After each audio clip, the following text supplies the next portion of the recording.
Hey everyone, welcome back. Today, we're diving into a truly monumental piece of history. We're going through this explainer on Nelson Mandela's incredible autobiography, Long Walk to Freedom. I'm absolutely thrilled to guide you through this because, honestly, it's not just some dry timeline of historical events. It is a massive, incredible journey. We're going to travel from the bright, triumphant peak of South Africa's liberation right down into the darkest, most painful valleys of its history, and then finally ascend to some of the most profound philosophical truths about human nature you'll ever come across.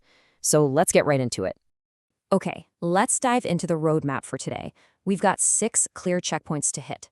We'll start with the historic inauguration day, look back at the scars of apartheid, honor the courage of fallen patriots, explore Mandela's thoughts on love and obligations, trace the evolution of freedom, and finally, unpack this really fascinating concept, liberating the oppressor.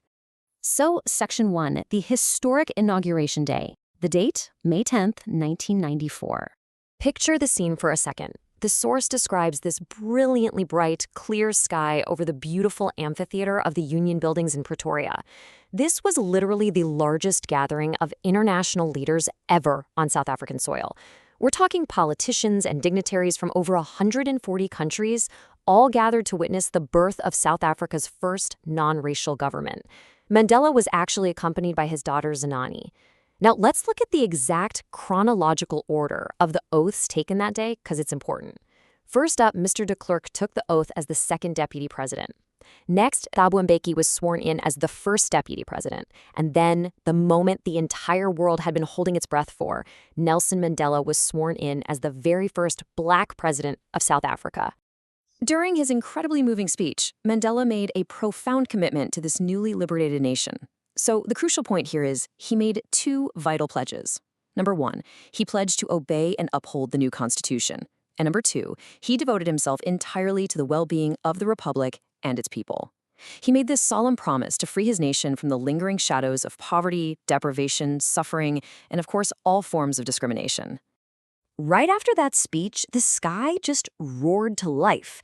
There was this spectacular display of fighter jets, helicopters, and troop transports flying over the Union Buildings, eventually leaving these smoke trails that painted the new South African flag in the sky. This whole display symbolized 3 really crucial things. First, military perfection. Second, respect for the new democratically elected government. And third, absolute loyalty to a free country. But, and here's a really sharp, unforgettable irony that Mandela himself pointed out, the very same high-ranking military commanders who were saluting him that day and pledging their loyalty, well, under the previous regime, those exact same men would have arrested him, or worse.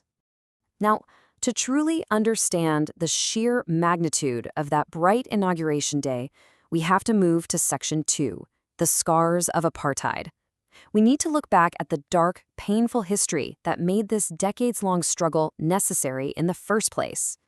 The source text explicitly details the system that really just plagued the nation. Apartheid was a brutal, racially discriminatory system created by white South Africans against Black people. Following the Anglo-Boer War in the early 1900s, the white population essentially patched up their own differences and erected this system of absolute racial domination against the Black inhabitants of their own country. The source makes it crystal clear. This created one of the harshest, literally most inhumane societies the world has ever seen. It stripped people of their basic human rights, entirely based on the color of their skin. And the trauma of this era? It was immense. Just look at this powerful quote directly from the text. Apartheid left a deep and lasting wound which will take a long time to recover. Take a second and let the gravity of that sink in. Mandela recognized that the effects of such a brutal system, they weren't just going to vanish overnight. Entire generations would bear the physical and psychological scars of this deeply ingrained discrimination. And that brings us to Section 3, Courage and Fallen Patriots. Because overcoming such an inhumane system required absolutely unimaginable sacrifice. But Mandela didn't claim the glory for himself. Actually, he very humbly considered himself to be simply the sum of all those African patriots who had sacrificed their lives before him. He reflected on these phenomenal freedom fighters, men like Oliver Tambo, Walter Sisulu, Chief Luthuli, and Yusuf Dadoo. And this brilliantly illustrates the immense character of these individuals. Mandela attributed 3 very specific traits to his comrades: uncommon courage, immense wisdom, and unparalleled generosity. In fact, he made this beautiful point that while South Africa is incredibly rich in minerals and gems beneath its soil, its truest, greatest wealth is actually its people, these exact patriots who laid down their lives.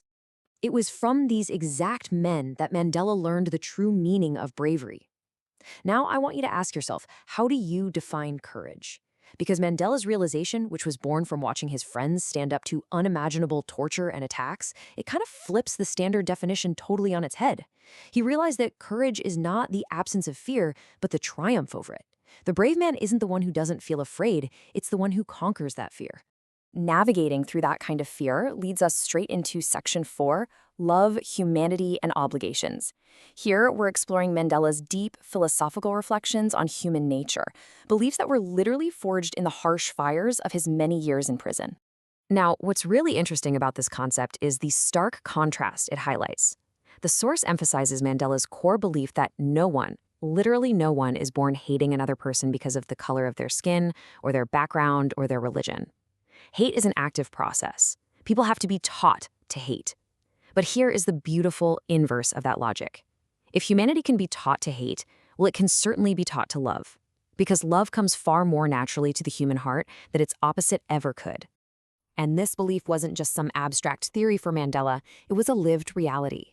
The text shares this incredibly poignant anecdote from his darkest, most difficult times in prison. Even when he was being pushed to his absolute breaking point, he'd occasionally see just a glimmer of humanity in one of the prison guards. Just for a second, really. But it was enough. It was enough to reassure him and keep him going. It proved a fundamental truth for him. Goodness in humans can be hidden, absolutely, but it can never be completely destroyed.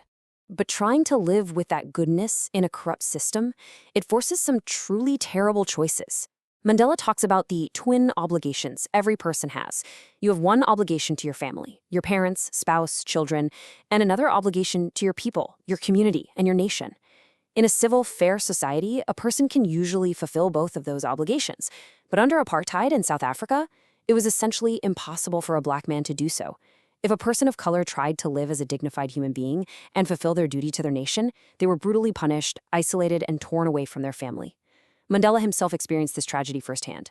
By choosing to serve his people, he was ultimately prevented from fulfilling his obligations as a son, a brother, a father, and a husband. Which really begs the question, what did freedom actually mean to a man who had to sacrifice so much of it? Let's move to Section 5, the evolution of freedom. Because Mandela's understanding of this concept wasn't static. It grew and totally transformed as he matured. Let's trace this evolution and see how this builds across 4 distinct stages. When he was a child, freedom was simple, right? It just meant doing what he wanted. It meant running in the fields, swimming in the clear stream, roasting corn under the stars. He truly believed he was born free. But as a student, he realized his boyhood freedom was just an illusion. He started seeking what he called transitory freedoms. The temporary ability to just stay out at night, read what he pleased, or go where he chose. Then, as a young adult in Johannesburg, he yearned for the basic, honorable freedoms, achieving his potential, earning a keep, getting married, and starting a family. But finally, in his later years, a massive shift occurred. He saw that not only was he not free, but his brothers and sisters who looked like him weren't free either. It was this exact realization that prompted him to join the African National Congress. His personal hunger for freedom evolved into this massive hunger for the freedom of all his people, so they could live their lives with dignity and self-respect. That ultimate, highly evolved understanding of freedom brings us to our final checkpoint today, Section 6, Liberating the Oppressor. And this contains what is perhaps Mandela's most surprising and arguably most profound realization, the psychological state of the very people who were enforcing apartheid. Look, we naturally understand that the oppressed person is robbed of their humanity. That's obvious. But Mandela argued that the oppressor is also robbed of their humanity. Think about that for a second. A man who takes away another man's freedom is a prisoner himself. He is locked behind the bars of his own prejudice, his own hatred, and narrow-mindedness. Mandela realized that the oppressor and the oppressed alike are robbed of their humanity. And what that means is that both sides desperately need liberation. You simply cannot truly be free if you are chained by hatred. And that leaves us with this final, incredibly powerful question to ponder. Are you truly free if you are taking away someone else's freedom? Nelson Mandela's long walk wasn't just about unlocking physical prison doors. It was really about unlocking the human heart and mind from the cages of prejudice. It is a truly remarkable testament to the resiliency of the human spirit. So keep this provocative thought with you and keep seeking to understand the deep truths in the world around you. Thank you so much for joining me on this explainer, and as always, keep learning.